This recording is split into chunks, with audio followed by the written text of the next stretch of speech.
మీరు ఇంజనీరింగ్ చేశారా? జాబ్స్ కోసం సెర్చ్ చేస్తున్నారా? 3600 మందికి పైగా స్టూడెంట్స్ కి జాబ్స్ వచ్చేలా చేసిన code Gyan 100 days software course లో జాయిన్ అవ్వండి. మీ కెరియర్ ని బిల్డ్ చేసుకోండి. నమస్కారం సార్. నమస్తే సార్, రిలేషన్షిప్లో ఎస్పెషల్లీ అంటే వైఫ్ అండ్ హస్బెండ్ మధ్య భార్యకు రకరకాల సంఘటనలు ఫ్రమ్ మార్నింగ్ నుంచి డే వరకు జరుగుతూనే ఉంటాయి. అది హ్యాపీనెస్ అయినా లేదు అంటే సాడ్ మూమెంట్ అయినా ప్రతి చిన్న విషయాన్ని కూడా భర్తతో షేర్ చేసుకోవాలి అని అనుకుంటూ ఉంటుంది. అలాంటిది ఏదైనా కూడా చెప్పే టైం లేకపోయినా, చెప్పే టైం ఇవ్వకపోయినా భర్త తన ఎమోషనల్ నీడ్స్ కనుక ఫుల్ఫిల్ కాకపోతే భార్యలో ఎలాంటి చేంజెస్ మనం చూసే అవకాశం ఉందంటారు? అది ఎంతవరకు దారితీస్తుంది రిలేషన్షిప్లో? చాలా ఇంపార్టెంట్. ఒక వైఫ్ చెప్పుకోవాలి అనుకుంటే ఫస్ట్ రావాల్సింది హస్బెండ్ దగ్గరికి.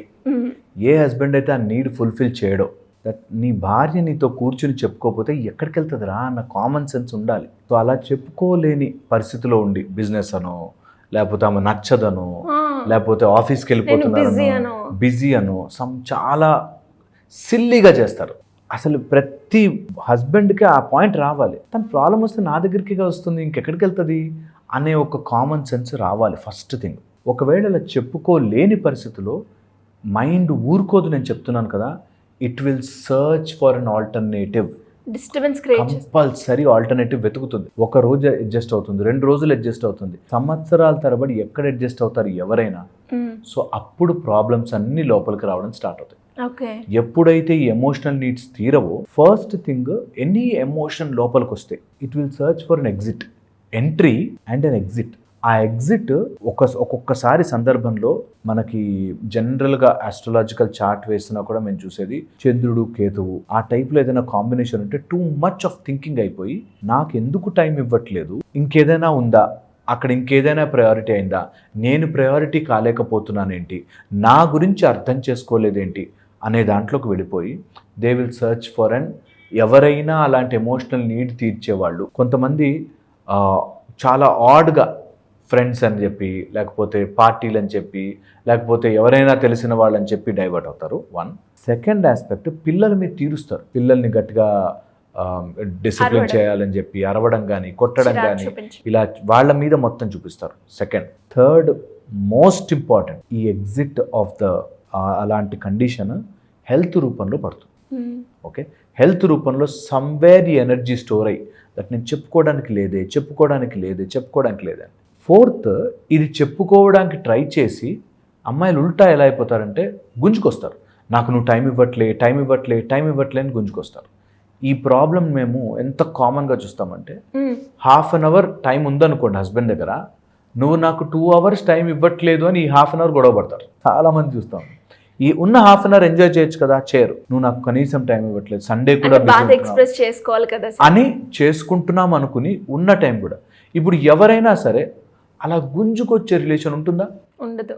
సో అందుకని ఎవరిని టైం ఇవ్వట్లేదు అనగానే మనం ఆలోచించుకోవాల్సింది, నీకు టైం ఇవ్వనంతగా ఇంపార్టెన్స్ అయిపోయారంటే నువ్వు ఎంత ఇంపార్టెంట్ అవ్వాలి. Easy method. గొడవ పడి దాన్ని ఏదో ఫైట్ చేసుకుని తెచ్చుకోవడం ఈజ్ అదర్ ఫార్మాట్. మనం నేర్పించట్లేదు ఎలా ఇంపార్టెంట్ అవ్వాలి సార్. అది చాలా ఇంపార్టెంట్. ఎలా ఇంపార్టెంట్ అవ్వాలి అంటే, when ever a person feels comfortable and వచ్చినప్పుడు ఆ పీస్ ఉంటుంది చూసారా, మనిషి పీస్ వెనకాల పరిగెడతాడు. ఇన్ని కోట్లు సంపాదించి, ఆస్తి సంపాదించి, ఇల్లు కట్టుకుని ఎందుకు? ప్రశాంతంగా కూర్చోవచ్చని కదా. వర్స్ట్ పార్ట్ ఇస్ అలా కూర్చోలేడు మనిషి. ఒకసారి ఆ చక్రంలో పడ్డాక ట్రెడ్మిల్ మీద ఎక్కినట్టుగా అది తిరుగుతూనే ఉంటుంది, స్టాప్ బటన్ ఉండదు. సో అందుకని ఆ పీస్ ఇవ్వగలగడం, నా దగ్గరకు వస్తే నీకు బాగుంటుంది అనే ఫీలింగ్ వస్తే వాడు ఎగిరెగిరి వస్తాడు. ప్రశాంతత, పీస్ ఆఫ్ మైండ్ ఇవ్వగలగాలి. One. Second, maybe universal backward law అంటారు దీన్ని. మనం ఎంత ట్రై చేయకుండా ఉంటామో అంత దగ్గరకు వస్తుంది. నిజము కూడా ఇది.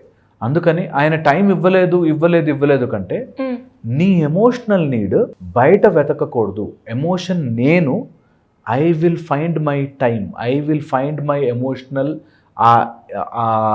డిపెండెన్సీ ఎందుకు అవుతోంది, నేను దాన్ని సెపరేట్ చేస్తాను అనేది నేర్చుకోగలిగితే, ఎవరి మీద నీ ఎమోషన్ ఆధారపడినప్పుడు నువ్వు బ్యాడ్గా మారన్నప్పుడు ఆటోమేటిక్గా things will fall in to flow.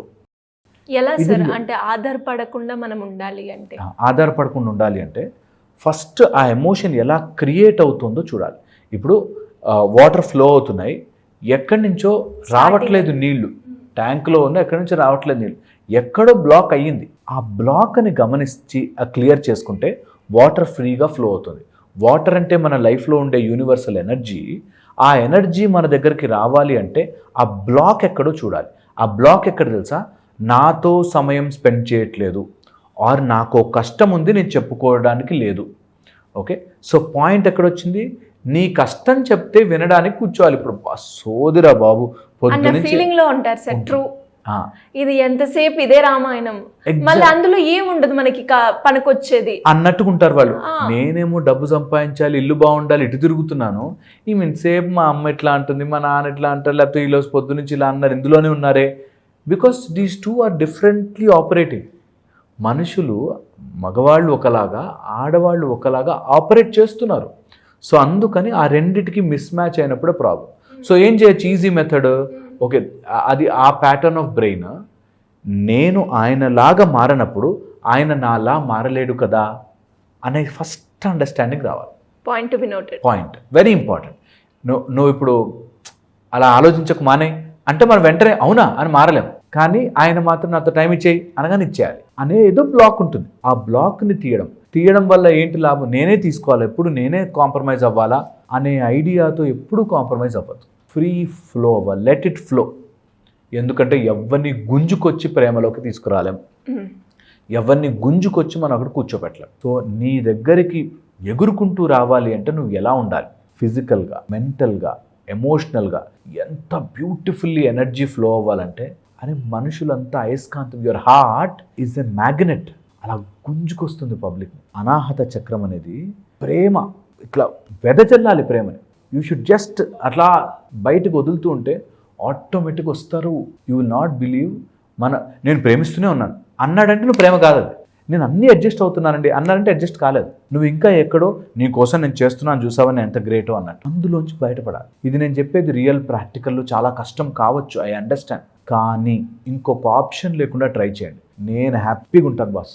ఆయన ఉన్నా లేకపోయినా తెలిసినా నా తల్లిదండ్రులనే వదులుకుని ఇక్కడ దాకా వచ్చిందాన్ని. ఓకే, నేను హ్యాపీగా ఉండడం ఈజ్ మై జాబ్.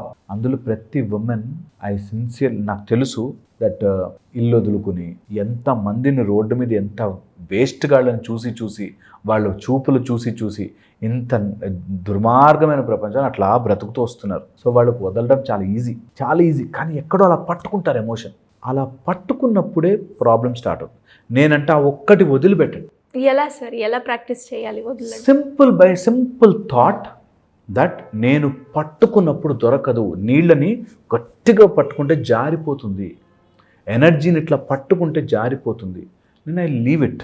ఒకవేళ ఆయనకు రావాలనే లేకపోతే, నాతో స్పెండ్ చేయాలనే లేకపోతే, వెల్ అండ్ గుడ్, నేను ఫోర్స్ చేసి స్పెండ్ చేయించను. ఒకవేళ ఫోర్స్ చేసి ఒక లేడీ ఎప్పుడు ఫోన్ పట్టుకుంటున్నాను, ఫోన్ పట్టుకుని కూర్చుంటున్నాడండి. ఆయన ఆఫీస్ పనిలో ఫోన్ పట్టుకుని కూర్చుంటాడు, కావాలనే కూర్చుంటాడు. చెడ్డవాడే, ఓకే, చెడ్డవాడే, చాలా చెడ్డవాడే.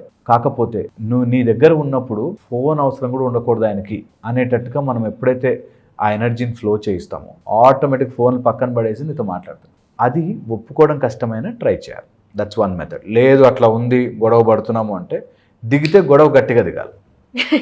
ఎలా కదా, గొడవ గట్టిగా దిగాలి. That you are not spending time with me, ఇంత టైం ఇవ్వాలి, ఇట్లా జరగాలి, ఇది ప్రాసెస్, ఇలా ఉంటే నేను ఉంటాను, లేకపోతే లేదు అని క్లియర్గా చెప్పగలగాలి.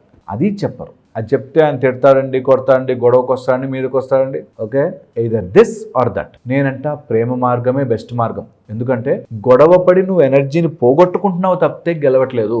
సో ప్రేమ మార్గం ఈజ్ ద బెస్ట్ మార్గం. ఓపెన్లీ ఒక మనిషి ఆయన అట్లా బ్రతకాలనుకున్న పని, నువ్వు ఓపెన్లీ ఎమోషన్ ఏదైతే అంటుకుని ఉందో, once you let go, I know things work out. చాలా మంది ఒప్పుకోరు. మా దగ్గరకు వస్తారు చాలామంది, నా దగ్గరకు వచ్చేవాళ్ళు ఇదే, మీరు చెప్పడం బాగా చెప్తారు, నాకు అసలు మనిషిని చూస్తేనే ఇరిటేషన్ అండి, ఎంతసేపు ఫోన్లో ఉంటాడండి, ఎంతసేపు నా గురించి ఆలోచించాడు, ఏదైనా చెప్పుకుంటే ఏం లేదు అట్లా ఏముండదు అనేస్తాడండి. అర్థం చేసుకోడండి కదా.